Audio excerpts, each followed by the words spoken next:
Hello everyone. बच्चे आज हम लोग देखेंगे नीट डायरेक्ट डे 42 में चैप्टर 12 का डिकम्पोजिशन वाला टॉपिक। ठीक है, इससे पहले हम लोगों ने प्रोडक्टिविटी देखा था, अब हम लोग डिकम्पोजिशन देखेंगे। तो डिकम्पोजिशन में मैंने सिंपल एक मेथड बताया था आपको कि कैसे आप लोगों को चीज़ें मेमोराइज़ करनी है। तो उसमें आपको याद रखना है फलचम, FLCHM। ठीक है, तो FLCHM से क्या आपको क्लियर होगा, कोई भी अगर ऑर्गेनिक मैटर है, मतलब किसी भी हम कॉम्प्लेक्स ऑर्गेनिक मैटर को डिकम्पोज करते हैं इनऑर्गेनिक सबस्टेंस में, like carbon dioxide, water, nutrients, it is largely in oxygen requiring process, right. इसमें हम ये चीज़ देख सकते हैं कि raw material for decomposition is called detritus, like dead plant remain, leaves, bark, ठीक है, flowers, animals, faecal matter like this. ठीक है, तो हमारे पास किसी भी ऑर्गेनिक या इनऑर्गेनिक मैटर को, मतलब ऑर्गेनिक मैटर को इनऑर्गेनिक सबस्टेंस में चेंज करने के हमारे पास नंबर ऑफ 5 स्टेप्स है। पहला स्टेप क्या है? फ्रेगमेंटेशन, जिसको हम F से रिप्रेजेंट करेंगे, then leaching, then catabolism, then humidification and then mineralisation. ठीक है बच्चे, तो ये आप देख सकते हैं 1 2 3 4 और 5 स्टेप आ गए आपके। ठीक है, फिर इसमें बता रहा है कि कौन कौन से फैक्टर इन्फ्लुएंस्ड होते हैं डिकम्पोजिशन से। तो पहला फैक्टर हमारे पास क्या है? Chemical composition of detritus. Decomposition is slow in detritus rich in lignin and chitin. देखो, डिकम्पोजिशन स्लो किस में हो सकती है? जिस इनऑर्गेनिक मैटर में लिग्निन और काइटिन्स की मात्रा क्या होगी? कम होगी। It is quicker in detritus rich in nitrogen and water soluble substance like sugar. ठीक है, एक तो ये क्वेश्चन बनता है आपका नीट का। नेक्स्ट क्वेश्चन है आपका क्लाइमेटिक फैक्टर, मतलब टेम्परेचर एंड सॉइल मॉइस्चर। बच्चों, क्लाइमेटिक फैक्टर क्या होते हैं? Temperature and soil moisture. Warm and moist environment favour decomposition, right. Low temperature and anaerobiosis inhibit decomposition resulting in buildup of organic materials. ठीक है, अब हम देखते हैं बच्चे एनर्जी फ्लो, जो आप लोगों ने अभी क्वेश्चन भी किया था, हमने मेगा रिवीजन में क्वेश्चन डिस्कस करवाया था। तो एनर्जी फ्लो क्या होता है? बता रहा है कि sun is the only source of energy for all ecosystem. पूरे ही इकोसिस्टम में जो एनर्जी का एक सोर्स है वो सन ही है, except deep sea hydrothermal ecosystem, जहाँ पर सनलाइट पेनिट्रेट पानी में नहीं कर सकती है, उसको छोड़ के बाकी सभी इकोसिस्टम में एनर्जी का जो एक सोर्स है वो सन है। Of the incident solar radiation less than 50% is photosynthetically active radiation, जिसमें हम क्या कहते हैं कि 50% ही हमारा जो लाइट होता है वो फोटोसिंथेटिकली एक्टिव रेडिएशंस होता है, राइट। नेक्स्ट बता रहा है कि plant is photosynthetic bacteria. Plant and photosynthetic bacteria like autotrophs fix solar radiant energy to make food. इसमें आपको ये याद रखना है कि जो बैक्टीरिया और प्लांट की बात कर रहा है, तो इनके लिए हम दो टर्म्स यूज़ कर सकते हैं ऑटोट्रॉपिक्स को डाइवर्ज करके। एक कीमो ऑटोट्रॉप्स, मतलब जो लाइट से खाना अपने लिए खुद बनाते हैं लाइक प्लांट्स, और एक हमारे पास आता है फोटो ऑटोट्रॉप्स, जिसमें कीमोसिंथेटिक बैक्टीरिया भी आप ऐड कर सकते हैं, right. Plant capture only 2 to 10% of the power, this energy sustain the entire living world.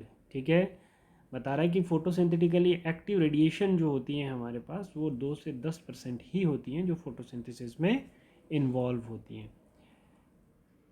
Ecosystem obey second law of thermodynamics. They need a constant supply of energy to synthesize the molecule. It help to counteract the entropy. Procedure क्या, sorry producer क्या होते हैं? Autotrophs. Consumer क्या हैं? Heterotrophs. ये बचपन से आप पढ़ते आ रहे हैं, primary consumer, secondary consumer, tertiary consumer. ठीक है, फिर बता रहा है the chain of feeding relationship between different organism is called food chain. मतलब chains feeding relationship between different organisms called food chain. It is of two types. Grazing food chain are primarily consumer feed on living plants, that is producer. Detritus food chain, here the primary consumer feed on dead organic matter. Detritus, death of organic, the beginning of the DFC. ठीक है, detritus food chain। एक बारी आप लोग ये देख लें, हमारे पास ये क्या है बच्चे? सेप्रोफाइट्स क्या होते हैं? डिकम्पोजर होते हैं। और यहाँ पर एक ये पॉइंट है जो इम्पोर्टेंट है, in terrestrial ecosystem a much amount of energy flow through detritus food chain through GFC, grazing food chain. Grazing food chain और डेट्राइटस फूड चेन में एक फ़र्क होता है। देखो, डेट्राइटस फूड चेन में भी connected with grazing food chain at some level. Some organism of DFC are prey of the GFC animals. Also like example आप इसमें क्या दे सकते हैं, कॉकरोच हो गया, क्राउज हो गए, ह्यूमन हो गया, other omnivorous. Such interconnection of food chain is called food web. ये आपको बोर्ड में भी आ सकता है और हमने ये क्वेश्चन डिस्कस भी किया था मेगा रिवीजन में, और इस पॉइंट को आप ऐसे ही लिखना है यहाँ पर, ठीक है। तो नीट में ये आ सकता है कि फूड वेब का स्टेटमेंट क्या हो सकता है, DFC क्या है, CFC क्या है, ठीक है। देखो GFC, a specific place of organism in the food chain is called as trophic level. Trophic level का भी स्टेटमेंट आपको याद होना चाहिए। देखो, सबसे पहले हमारे पास क्या आता है, प्राइमरी प्रोड्यूसर आएगा जिसको हम फर्स्ट ट्रॉपिक लेवल कहते हैं, विच इज़ प्लांट। और कहाँ से स्टार्ट होगा बच्चे, फाइटो प्लैंक्टन और ग्रास ट्री से, ठीक है। फिर बताता है कि जो हमारे पास ये प्राइमरी प्रोड्यूसर था, है ना।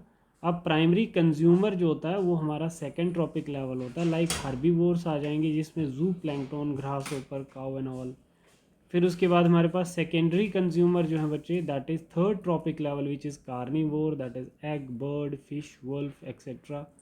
एंड देन टर्शरी कंज्यूमर क्या है, tertiary consumer fourth trophic level, top carnivore, that is main line etcetera, ठीक है बेटा। तो ये पॉइंट्स आप लोगों ने यहाँ पर ऐड करने हैं और आप लोग याद भी करोगे।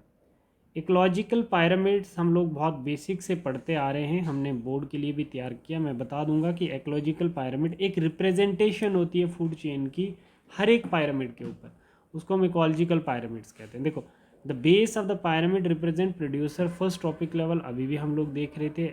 Apex represent tertiary top level which is consumer. अब यहाँ पर एनर्जी ट्रांसफ़र का बहुत अच्छा क्वेश्चन एक बनता है कि एनर्जी कैसे कैसे ट्रांसफ़र होती है। पायरामिड ऑफ नंबर पहला हम ले लेते हैं। देखो बच्चे, जो प्राइमरी प्रोड्यूसर है, जो प्राइमरी प्रोड्यूसर है ये हमारा रियल पायरामिड आ जाता है, ठीक है। तो इसके पास इतने किलो जूल एनर्जी, ये नंबर की बात कर रहे हैं तो यहाँ पर नंबर कितने होंगे, यहाँ पे ज़्यादा होंगे। फिर उसके बाद पायरामिड ऑफ नंबर में, और फिर उसके बाद प्राइमरी कंज्यूमर का नंबर कम होता जाएगा। ऐसे ही हमारे पास सेकेंडरी कंज्यूमर का नंबर कम होता जाएगा, ऐसे टर्शरी कंज्यूमर का नंबर और कम होता जाएगा। तो ये क्या कहलाता है, ये पायरामिड ऑफ नंबर है। और एग्जांपल क्या दोगे, ग्रासलैंड इकोसिस्टम। अगर हम बात करते हैं पायरामिड ऑफ बायोमास की, तो इसमें क्या है, sharp decrease in biomass at higher trophic level. क्या होगा, एक डिक्रीज दिखेगा बायोमास का आप लोगों को हायर ट्रॉपिक लेवल। देखो ना, ये केजी में देखते हैं तो सबसे ज़्यादा बायोमास आपको कहाँ मिलेगा, प्राइमरी प्रोड्यूसर के पास, ठीक है। फिर उसके बाद प्राइमरी कंज्यूमर के पास थोड़ा कम हो जाएगा, सेकेंडरी कंज्यूमर में और कम हो जाएगा, टर्शरी कंज्यूमर में और कम हो जाएगा बच्चे, ठीक है। बता रहा है कि pyramid of energy, primary producer convert only 1% of the energy in the sunlight available to them the net primary productivity। तो आप लोग देख सकते हैं बच्चे यहाँ पर ऐसे ऐसे करके एनर्जी कैसे, pyramid of energy कैसे डिक्रीज होगी। और यूनिवर्सल लॉ है, energy always transfer from primary, secondary, tertiary and top carnivorous, इसीलिए टॉप कॉर्निवोरस का नंबर भी कम रहता है, ठीक है बेटा। अब यहाँ पर ये कुछ पॉइंट्स हैं जो आपको याद रखने हैं।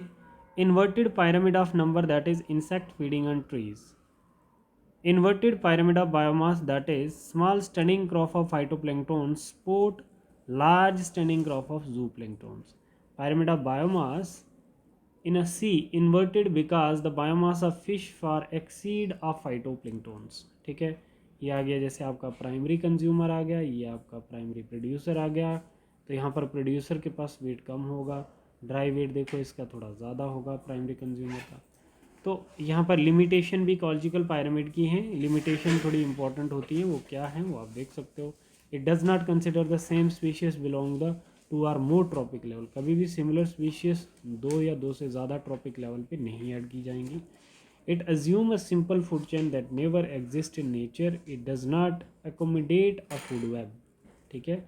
And saprophyte are not included, ठीक है बेटा, ठीक है। तो इकोलॉजिकल सक्सेशन हमारे सिलेबस से हट गया तो हमने इसको नहीं करना है बेटा, ठीक है। तो ये चैप्टर हमारा हो गया। अब इसके बाद हमारा लास्ट चैप्टर है, एक दो दिन में हम उसको ख़त्म कर देंगे, बायोडाइवर्सिटी को, ठीक है बच्चे। Thank you.